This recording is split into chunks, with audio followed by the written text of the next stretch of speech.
Alguma pergunta? Teve um intervalo da CPI que... Fale pertinho do microfone. É que o microfone está desligado. Não, tá... Luciano, a minha pergunta é que quando teve o intervalo da CPI com aquela crisezinha com o seu advogado, o circuito interno da CPI continuou gravando o senhor conversando com o senador Renan num clima amistoso. Eu queria entender o que foi conversado ali naquele momento. Muito legal. Eu tenho pregado que nós podemos ser concorrente de ideias, mas nós não temos que ser inimigos pessoais. Esse país é um país maravilhoso, de uma dimensão enorme, com uma população enorme. Nós temos que nos unir. Harmonia, bandeira branca, nós temos que pensar agora na economia. Vamos trabalhar. É isso que eu quero. Então eu abracei todos os senadores, não importa do que partido. Aliás, eu praticamente não conheço nenhum daqueles senadores pessoalmente, mas eu fui lá, abracei, chamei. Esse é o meu espírito. É o espírito de união, de motivação, de ir para frente. Nós temos que parar de ficar olhando pelo retrovisor. Nós temos que olhar para frente e fazer desse país uma das melhores nações do mundo. É isso que eu acho. Luciano, Igor Damasceno, da Rede de Notícias Regional. Essa história de usar a morte da mãe do senhor foi uma comoção para tentar atacar ainda mais a imagem do presidente? Como que o senhor avalia isso? Olha, eu noto que eu sou muito atacado, né? Desde que a gente se posicionou politicamente, eu sou atacado praticamente diariamente e sempre com fake news. Nesse caso da minha mãe, usar o prontuário, usar a certidão, ficou uma coisa muito feia. Eu acho que para a CPI nós não podemos aceitar que isso aconteça.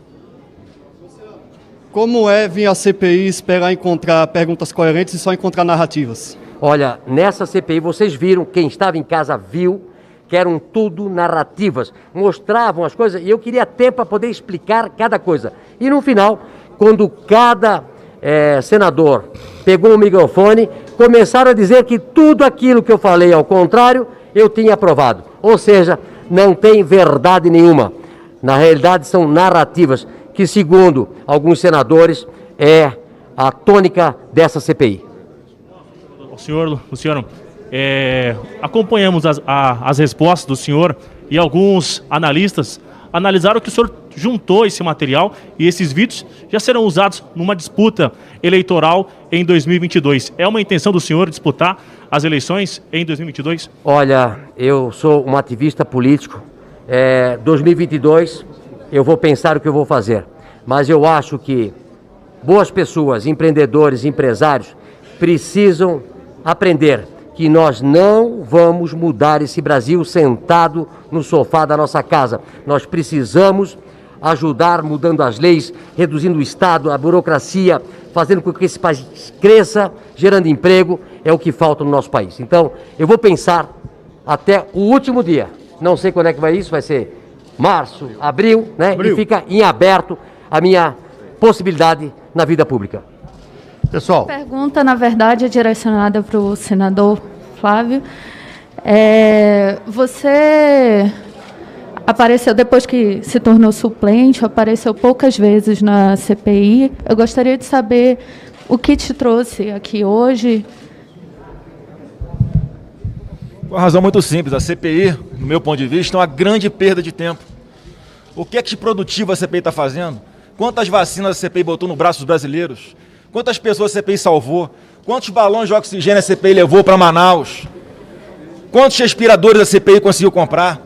O que a CPI descobriu até agora de R$1 desviado de dinheiro público? Nada. Então eu vim hoje em homenagem ao depoente Luciano Hang. Eu queria dizer o seguinte, o Luciano, quando fala em oxigênio, ele foi o único brasileiro que mandou do dinheiro dele para Manaus 200 tubos de oxigênio. R$1 milhão. Quem é que fez isso? Quem é o outro empresário que fez? Não é porque eu sou de Santa Catarina. Esse homem aqui dá 22 mil empregos. Esse homem aqui é um brasileiro apaixonado. Teve que sentar na mesma cadeira que sentou o Witzel. o Dominguete e Companhia Limitada. Então isso é um crime que nós cometemos contra alguém que gera emprego, paga imposto e faz esse Brasil andar. Infelizmente, muitas vezes a CPI faz mais palanque eleitoral, faz espuma, do que verdadeiramente quer apurar os fatos. Ok, pessoal? Luciano, uma última pergunta em relação ao atestado de óbito da mãe do senhor, onde primeiro é raro a causa da morte. Como que o senhor justifica isso? O senhor falou lá na CPI, mas fala aqui pra gente também, como que o senhor justifica esse erro? Foi um erro médico? O que isso representa? Muito importante. Falei com Pedro, da Prevent Senior. Segundo ele, o plantonista que fez o atestado de óbito colocou várias doenças e não colocou pós-Covid. No dia seguinte, ou no mesmo dia, uma comissão que olha novamente os atestados, viu o erro e colocou. Então, para o governo federal, foi colocado certo. Entrou com Covid e saiu com Covid. Então, o importante, até para vocês jornalistas, para não caírem em fake news, eu acho importante sempre checar as informações, né? O que eu vejo muitas vezes, se tem um dossiê, se tem um atestado, e não vão procurar a realidade dos fatos. E isso aconteceu na semana passada comigo, né? Quando apresentaram coisas aí na CPI, saiu aí nos grandes jornais e não escutaram a verdade, que eu tive que sair no dia seguinte apresentando uma nota à imprensa. Tudo bem, vamos lá. Ok, pessoal? Um abraço, muito obrigado, hein? Um abraço, obrigado. Quis o destino, quis o nosso Deus, que eu chegasse à presidência da República. E quis também ele que eu continuasse com o apoio de vocês. Cada vez mais a gente vê menos vermelho e mais verde e amarelo. É o orgulho de ser brasileiro. É a volta do patriotismo ao nosso Brasil. Hoje eu digo para vocês, depois de muito tempo, o Brasil tem um presidente que acredita em Deus, que respeita a sua Constituição, que defende a família tradicional e que deve lealdade a vocês, povo do meu amado Brasil.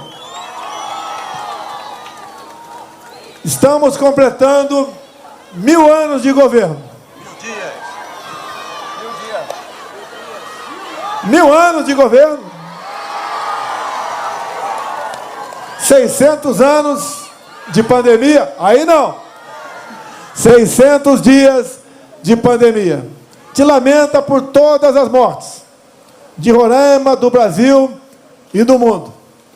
Mas nós temos que enfrentar os problemas.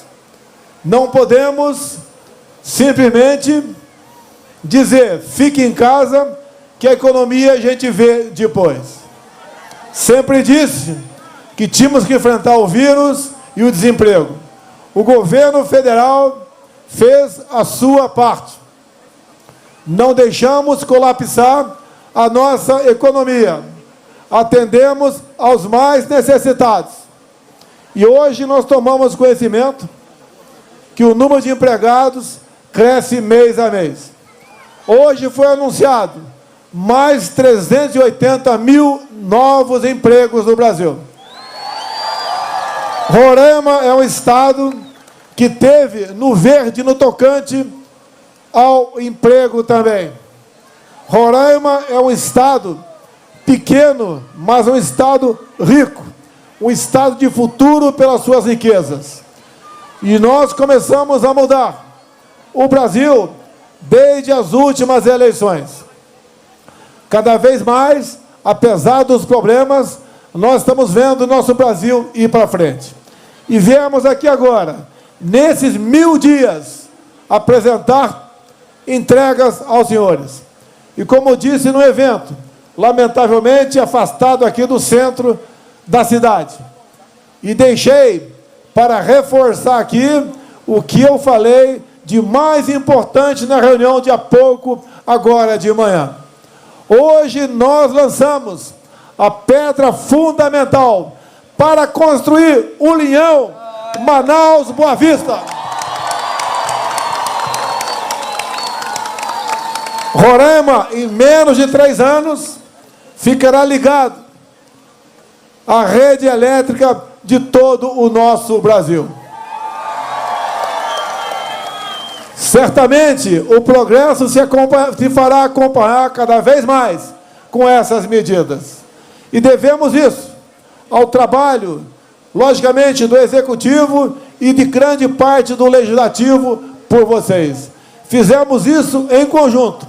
Fizemos isso com muita gente ao meu lado. Como aqui a bancada de Roraima, a grande maioria esteve ao nosso lado nessa empreitada.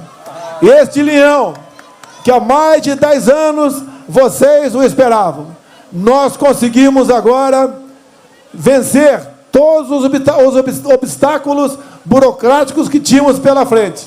E com a pedra fundamental de hoje, a certeza que brevemente vocês terão energia de qualidade e perene em nosso Brasil, em nosso estado de Roraima.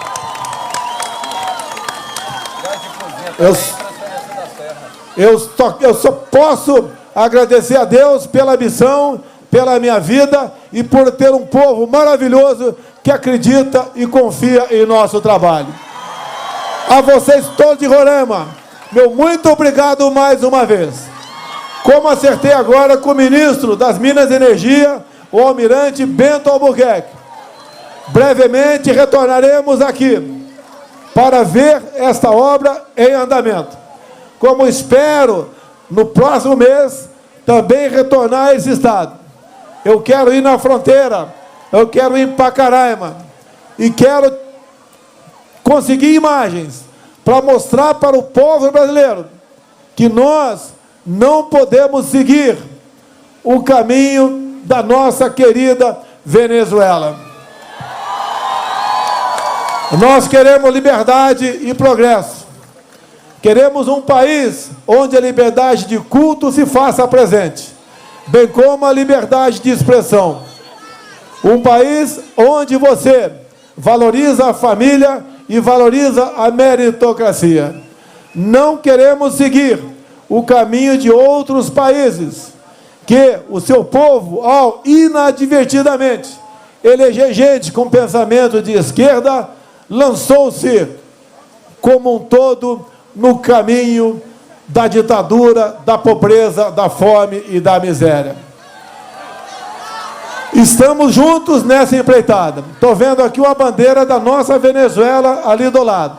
A gente pede a Deus que a democracia um dia restabeleça naquele país outrora rico em petróleo e ouro, e hoje em dia tem um povo pobre pela forma como seus governantes trataram a sua política e trataram a sua população. Tenho certeza que juntos nós colocaremos o Brasil no local de destaque que ele bem merece. Afinal de contas, essa é a vocação de um povo que acredita em Deus e acredita no seu potencial. Muito obrigado a todos vocês. Brasil acima de tudo, Deus acima de todos.